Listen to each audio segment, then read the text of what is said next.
The final days of World War II, in May 1945, saw the collapse of the Third Reich, with countless German soldiers laying down their arms. But for the men of the Waffen-SS, surrender didn't bring relief. It marked the beginning of a relentless manhunt. These were Hitler's crusaders, fanatically loyal and deeply indoctrinated. The Waffen-SS was bred not just for combat, but for spreading the Nazi ideology. Formed in 1933 as the armed wing of the Schutzstaffel SS under Heinrich Himmler's command, they quickly distinguished themselves from the regular Wehrmacht through their brutal efficiency and unwavering loyalty to Nazi philosophy. Initially made up of volunteers eager to embody and enforce the Third Reich's racial policies, the Waffen-SS was crucial in both military operations and implementing Nazi ideological goals, including the Holocaust. Unlike the Wehrmacht, which followed traditional military protocols, the Waffen-SS combined fierce military skill with radical Nazi educational programs. Members underwent rigorous training that emphasized not only physical endurance, but also indoctrination in anti-Semitic and Aryan supremacist doctrines. Historical records from SS training facilities, like those at Bad Tölz, show curricula that included racial theory alongside combat training. As SS recruit Karl Müller wrote in his 1944 diary, "The true purpose of the SS man is to execute the Führer's orders without hesitation. We are the political soldiers of this Reich."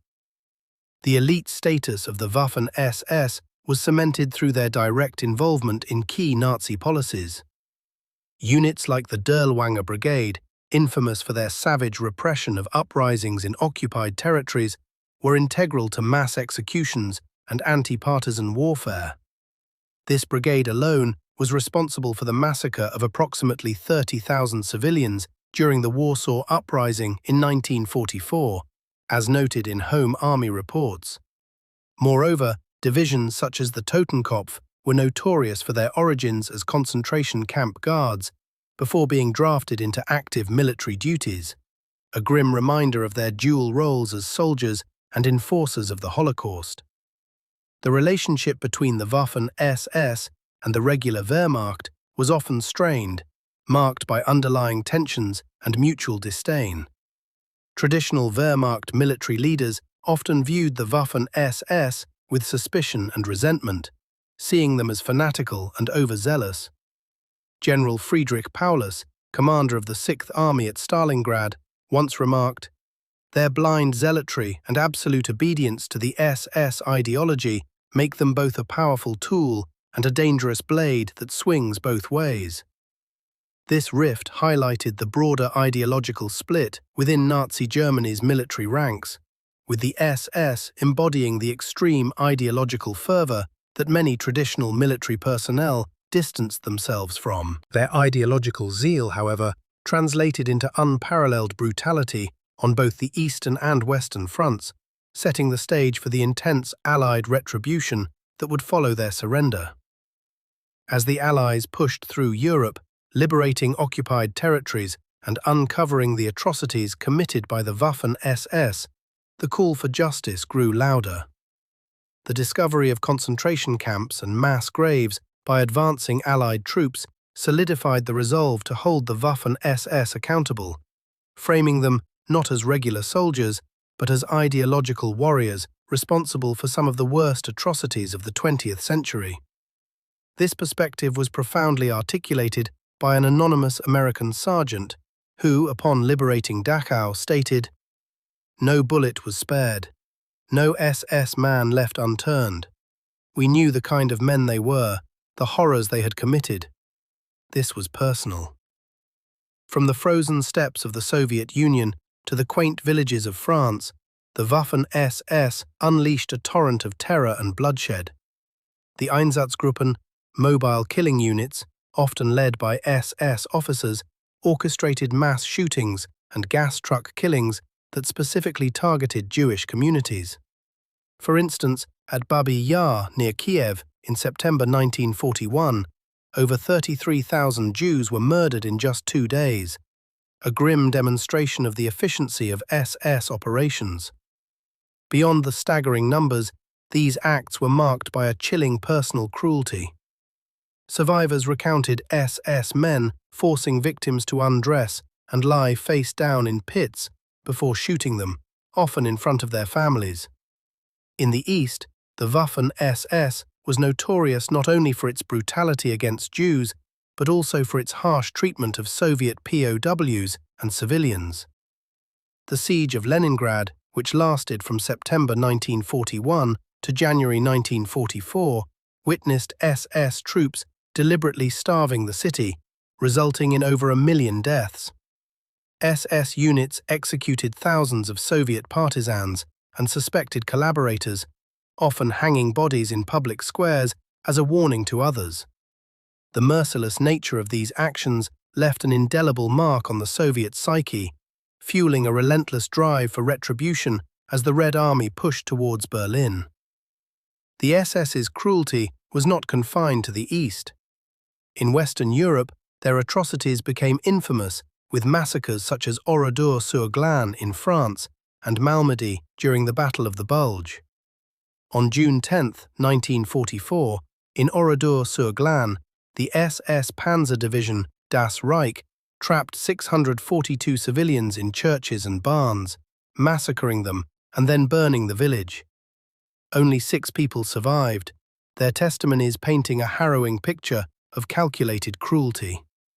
Similarly, at Malmedy, on December 17, 1944, members of the same SS division killed 84 American prisoners of war in cold blood, an act that shocked the US military and galvanized their resolve against the SS. The occurrence of these massacres and the global horror they inspired played a crucial role in shaping the Allied response. The sheer scale of their war crimes precipitated a moral outrage that transcended national boundaries, setting the stage for a rigorous pursuit of justice. Reports of SS atrocities were widely covered in the Allied press, with personal accounts and photographs that brought the barbarity directly into the public eye. This coverage helped ensure that the Allied military and the public demanded accountability and severe punishment for SS members. Prominent Allied figures, including Winston Churchill and Dwight D. Eisenhower, publicly condemned these acts, calling for the prosecution of SS members as war criminals. This led to the establishment of the Nuremberg Trials, where many SS leaders were tried and convicted for their roles in orchestrating the Holocaust and other war crimes. The trials were not just judicial proceedings, but also public reckonings with the crimes of the SS, broadcast worldwide and deeply embedded in the global consciousness. The legacy of the SS atrocities continues to echo through history, shaping our understanding of justice and human rights. The relentless pursuit and punishment of the Waffen-SS by the Allies were fueled not just by the strategic imperatives of war, but by a profound moral imperative to respond to unimaginable cruelty with a resolute demand for justice. This response has served as a foundational moment in the global fight against impunity for crimes against humanity, underscoring the necessity of holding the powerful accountable, no matter the circumstances. As the dust settled on the battlegrounds of Europe, a new front opened for the Waffen-SS, the courtrooms and secret hunting grounds of a world crying for justice. The Allied powers, united in their horror at the atrocities committed, swiftly enacted policies specifically targeting the Waffen-SS.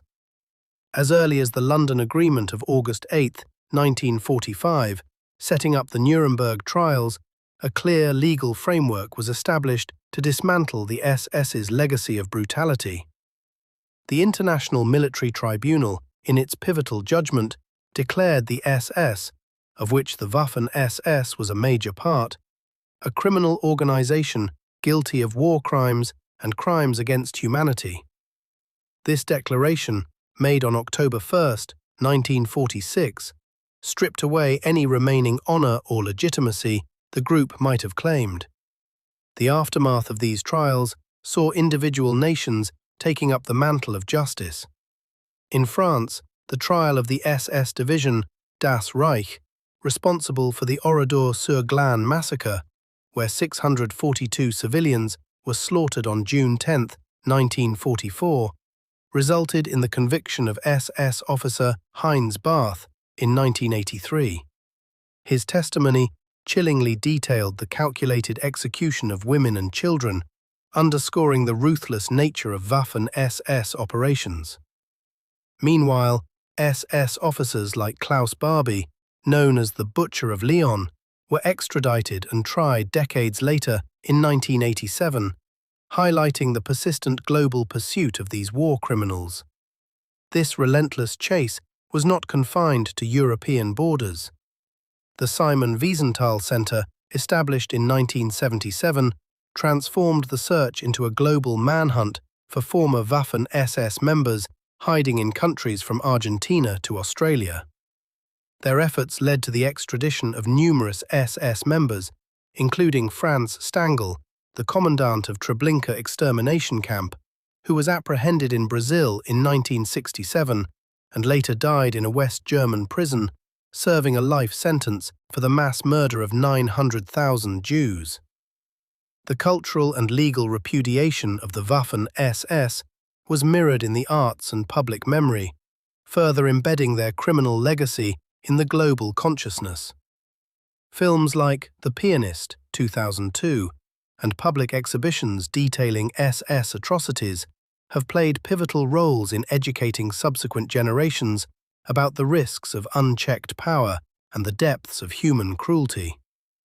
Yet, the emotional peaks of this global reckoning often lay in the poignant personal testimonies from survivors, like those heard at the Eichmann trial in 1961, where first-hand accounts of SS brutality painted a stark picture that no legal document could convey alone.